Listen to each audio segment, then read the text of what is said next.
Hello, everyone. Because I didn't speak. For now, can you hear me? Okay, thank you. Because I said we will get started at 12:05 using notebook or lab. I think I know professor prefers Jupyter notebook, but I think for me, I prefer to use Jupyter Lab. So I suggest you to use Jupyter Lab in our lab classes, okay? Yeah, so first, please download Laboratory 0 notebook file, and then please use your Jupyter Lab to open this new file, and then we'll get started, okay? Yeah, in our last lab, I will learn how to define some variables and how to use variables to do some simple calculation or to do some operations, right? So today we are going to solve some small problems. First, please double click the first cell and then revise here to input your last name, your first name, and your R number, okay? And please make sure to run this script to show your host name, username, and kernel information, right? So then I will know you are running it on your own computer and by yourself, all right? So you see, and here I'm going to talk about 3 examples, right? The first one would be how to use Python codes to calculate the sum of 2 numbers. And please give 2 integer numbers and then return their sum. Right? So here's the example. See it. First, you need to define 2 variables, right? So the first one, number 1, and then here we assign 11 to the first variable, and then we define the second variable and assign 12 to this variable, right? So here's the how to give 2 integer numbers, and then how to calculate their sum and how to return their sum. You can use this way, right? Then you can do the operations, arithmetic operations, right? You can define another variable, and then it is the sum of these 2 numbers, and after that print this result. Or you can also use this way. You can also use, if you don't want to use this way, you can just print out number 1, number 2. Okay, so it's the same, right? So you can print an expression, so that's why we call it expression, right? So you can use this variable to store the value of this expression, or you can just print out this expression. Okay, so it's a simple example about how to calculate the sum of 2 numbers. All right, so any questions so far?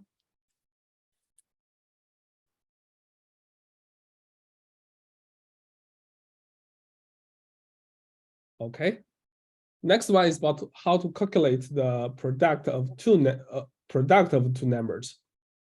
It's very similar, right? So you see, you need to define 2 variables first, and then please use another variable to store the product of these 2 numbers and then print out. Okay, so here is a result, and similar. So you can also use this way, right, to calculate, to print out this expression. It's the same, right? So it's about how to define 2 integer numbers and how to return their product. Return here means just display the result of their product. Okay. All right. So it's about the first 2 simple examples. And next one it's about one exercise, actually two exercises, and you need to write the code by yourself, okay? But I will give you some hints here. Let's see. Given two integer number and return their product only if the product is greater than 1,000, else return their sum, right? You need to apply these principles of problem solving in this lesson, and then using the same approach link the two examples above to complete the exercise, and use the following two cases, right? So the first cases, you need to here you need to define, sorry, you need to define number one, define two variables first, right? Number two, 30, right? And after that, you need to calculate the product first. Dot is number one, line number two. And you need to use this if result 1,000, and then print result. And else print number one, number two. Okay. So here's the result. You can read, right? So first you need to define these two numbers first, right? So number one is 20 and 30. And then you see this is very important. You need to check if the product is greater than 1,000 or not, right? So that's why here you need to define another product, another variable you can call it result, is the product of the two numbers, and then you need to use if statement. Maybe for now you don't know why you are using if. Yeah, later we will learn if, for, a while, and some keywords to like to do the like a determination or to do the loop, right? So here you can you learn you can use if, and then here's a condition, right? So if result is greater than 1,000, then you perform this statement. It means print out this result. Here you can calculate it by yourself, right? For now, the result should be 600, right? So then you see the result is not, I think it's not greater than 1,000 there, right? So it is false. Then it will ignore this statement and then perform this statement because it's not greater than 1,000. That's why here it will perform the last one, will be number one plus number two, and it's 50, right? So any questions so far?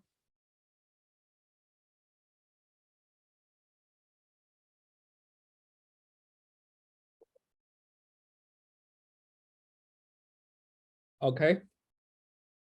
Then the next one is about the second case, 40 and 30, right? So you can copy, you can use this way, copy and paste, or you can use Control-C and Control-V, right? And then 40, you change the first number, you assign 40 to the first number, and then right, and you see the result would be 1,200. So here is 1,200, and for now in this way it's true, right? So it's 1,200 is greater than 1,000, then this is true, and then it will print out this result. All right. So yeah, so it is a second case. You should have the same output with me. Okay, so please make sure you have the correct result. The first one would be 50, Yeah, 50, and second one would be 1002 and 200. Okay, so any questions so far?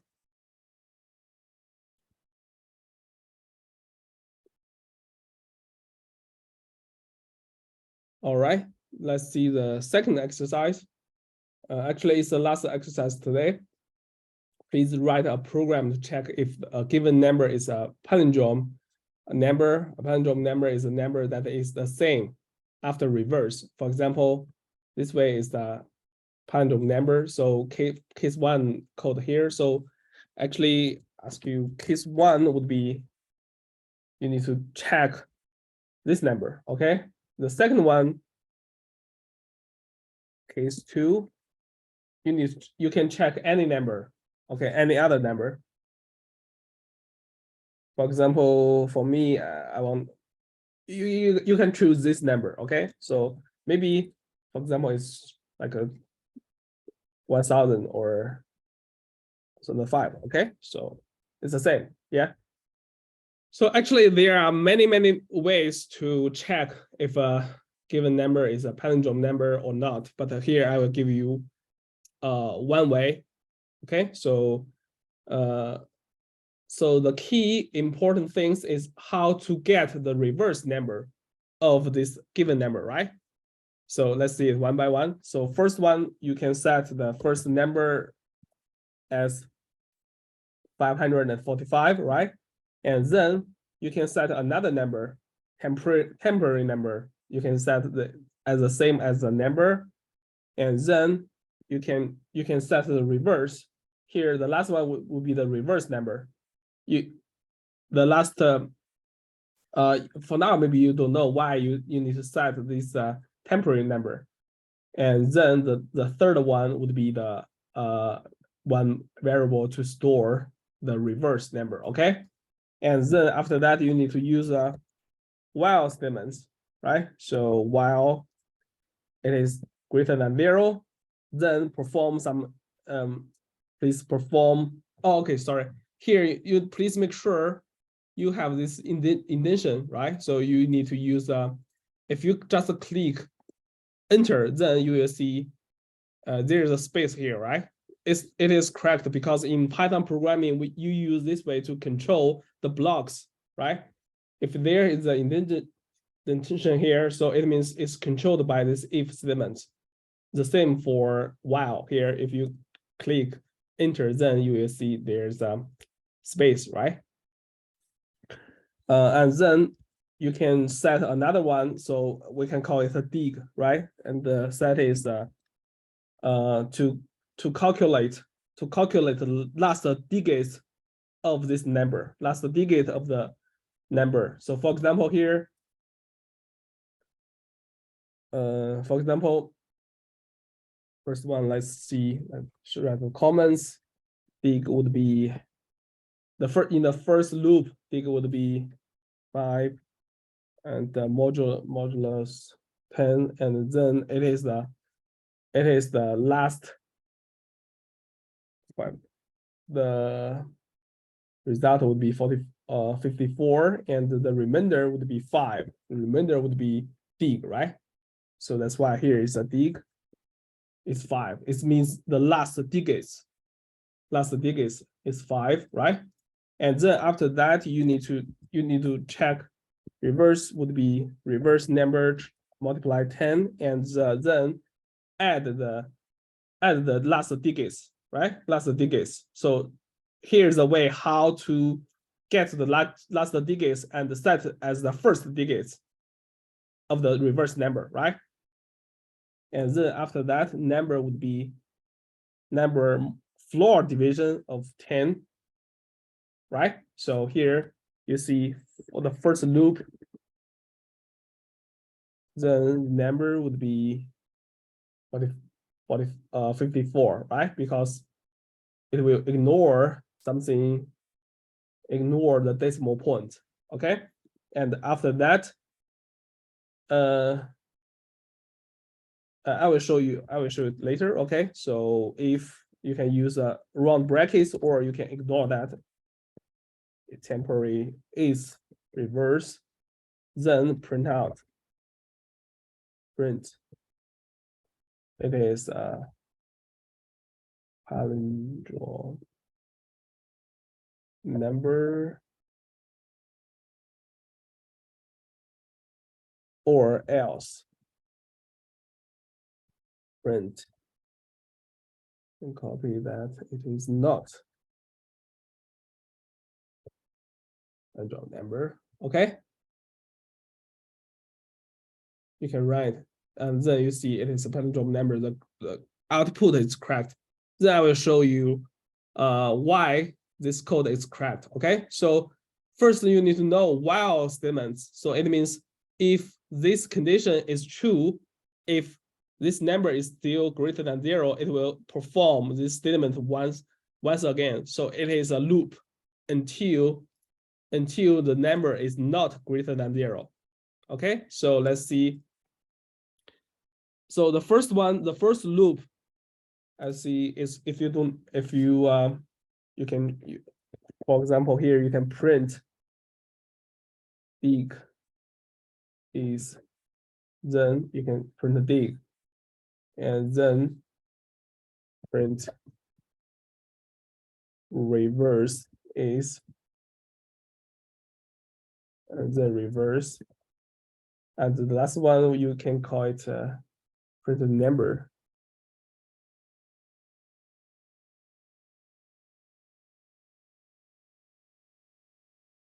Okay, so I will show you the precise. Okay, so you don't need to write the comments. I'm writing here is to help you to understand understand the Python codes. Okay, the first loop will be number is this way, right? It's greater than 0, then it is true, right? It is true, so it will perform this loop. Next one, you see this one would be this dig.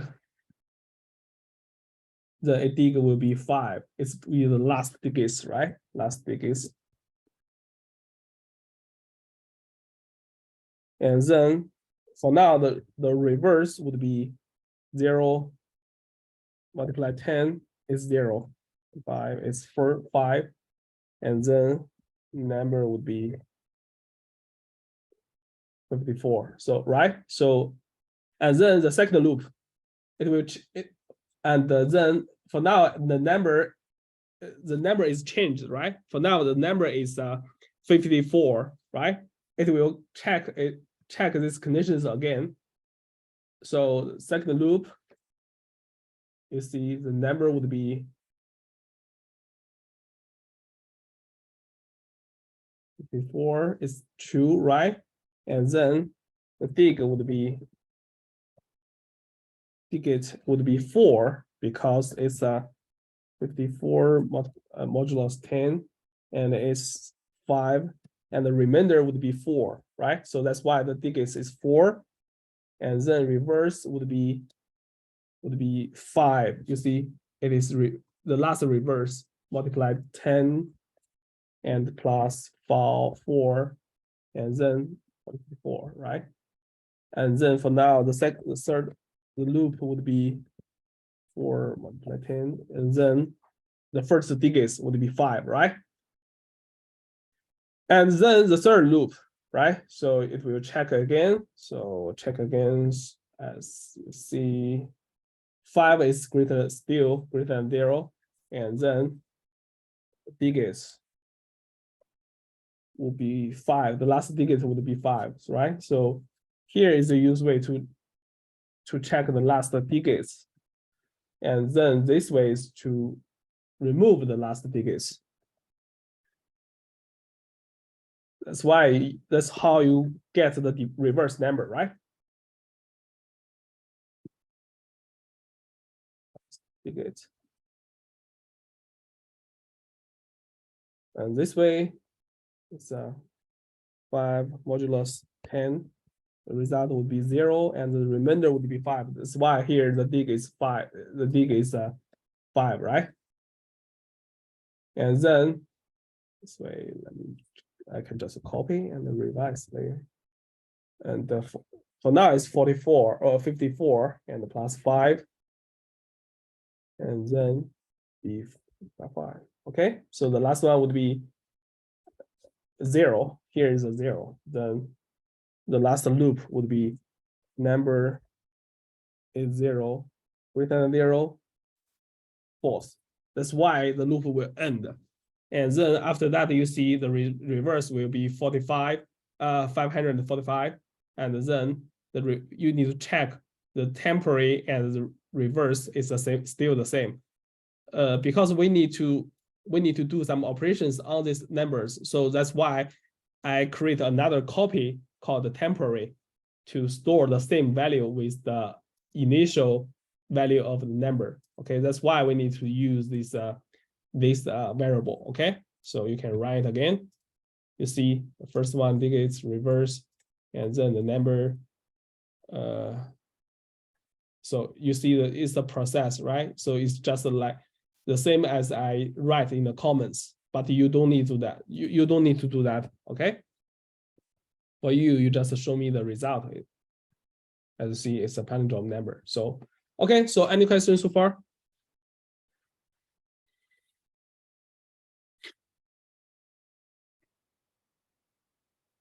Actually, there are many ways to solve this problem. For example, you can consider this number as a string and then do the reverse for string. There are many functions to do the reverse strings, and then you can check they are same or not. So it's pretty clear. But I think in that way you need to learn the string, some functions in the strings. So it's harder to understand. In this way, it's just what you get the reverse number in mathematics, but we write in Python languages, right? So, and then second one, you can just copy for the second one, and then result, right?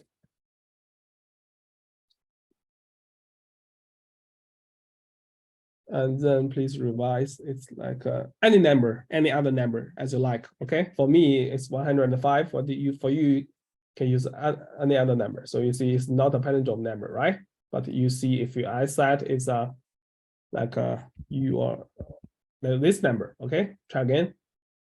It's a palindrome number, right? So it's a reverse. It's still the same. And 0, it's not, right? So, and I will show you the process again. So let me show you this again for this one. You see the first one would be 105, right?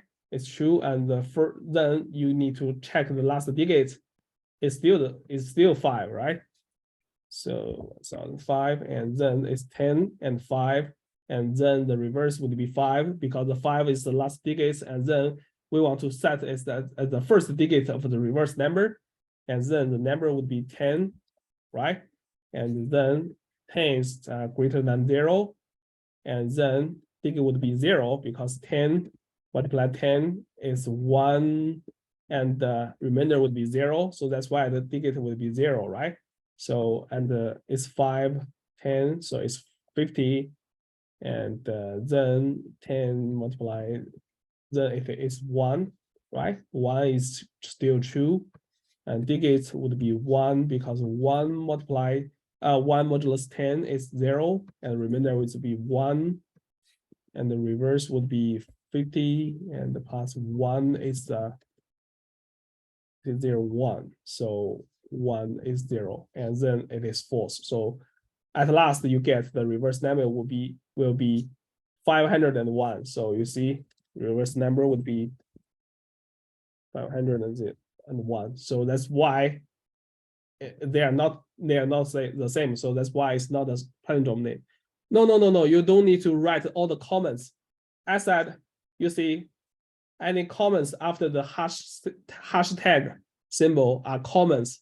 I use them to explain the code for you. Okay, so for you, you don't need to write the comments, write these comments. You just need to write the codes. Okay.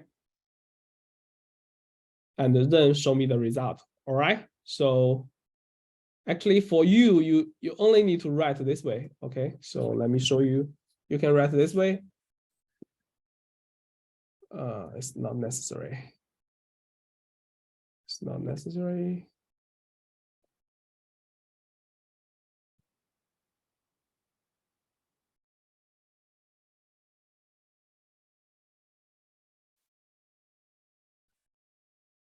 Okay, for you, you only need to write the codes. But if you want to write some comments for yourself, it would be good. It would be good because it's a good habit to write more comments.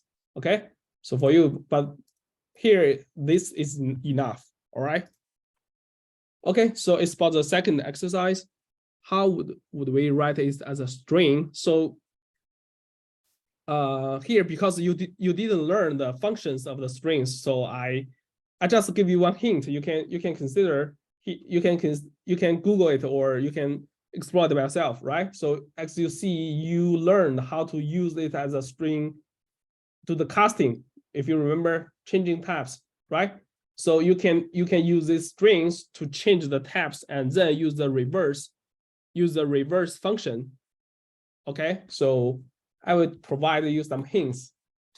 So first one, you can use the string change data type, because if it is a float number, you cannot do the reverse, and then use a string dot reverse function to get the reverse.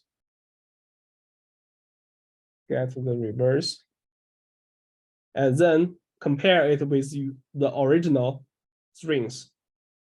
All right, and then you can get the result.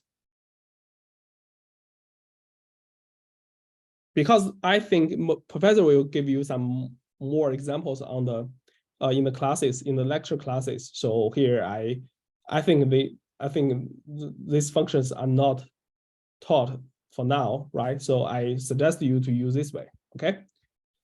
All right. So that's 2 exercises in today's lab classes, and here's some readings. So if you want to learn, you can read these documents. But that's all I want to share today. And if you don't have any questions, please feel free to leave the meeting, and please make sure to submit your PDF files by the end of this Wednesday. Or if you have some questions, you can stay here and ask me, or we can have a discussion. Thank you. Thank you, guys. Have a nice day.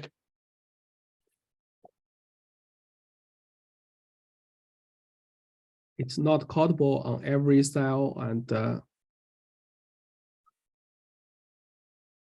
I use. Yeah. You're very clever. So here, yeah, you can use that. But I'm not sure, Nate, do you understand why you can use this way to reverse it? It's using a slash. It's a slash technique. Yeah. Yeah, it's a slash technique.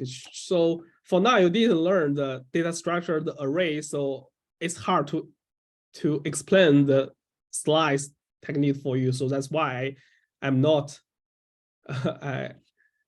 I'm not sure you can get the right function. You can get the right output, but you can use this way. This way is completely right. Okay, so if you want to do that, it's fine. But you need to explore it by yourself. All right. Austin, I'm getting 8 in object is not codable on every cell, and my code exactly as yours. I'm not sure. Can you copy your codes and paste in the chat box? I don't think we have the exactly the same. Can you copy, Austin? Yeah. Okay. And I want to check.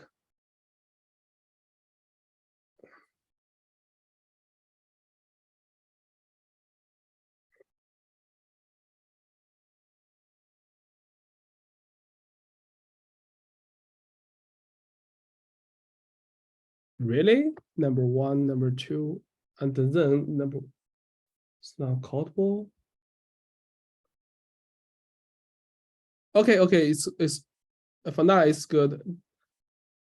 It looks like it's correct.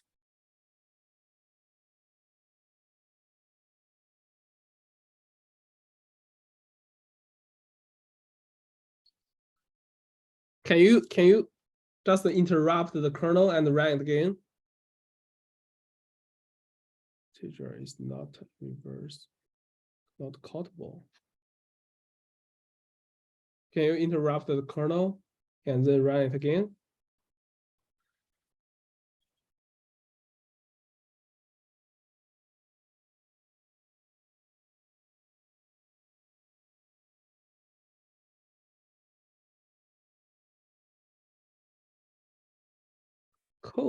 Looks like code looks correct, I think.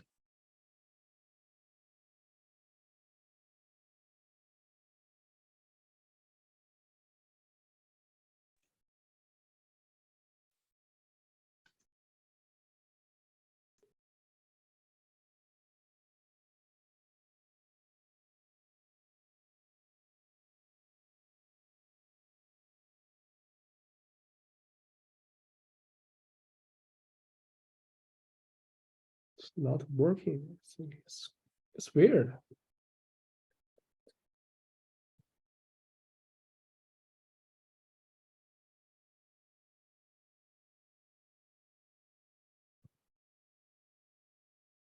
Again. Space is not work. Space is, it doesn't matter, I think. Really, I can copy. Can you copy mine and then paste in your cells and check if it works or not? Or I think it's very, very weird.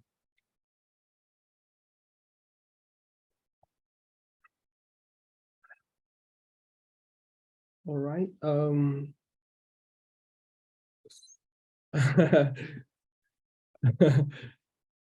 Yeah, that don't work. Oh, it's weird. 545 is not a bad job. I think then maybe you have some. I think maybe could you check the spaces, Jaden? So I think maybe it's not correct. I'm not sure why. Yeah. So Austin, could you please share your screen with me? I can stop sharing and I can stop recording now and then let me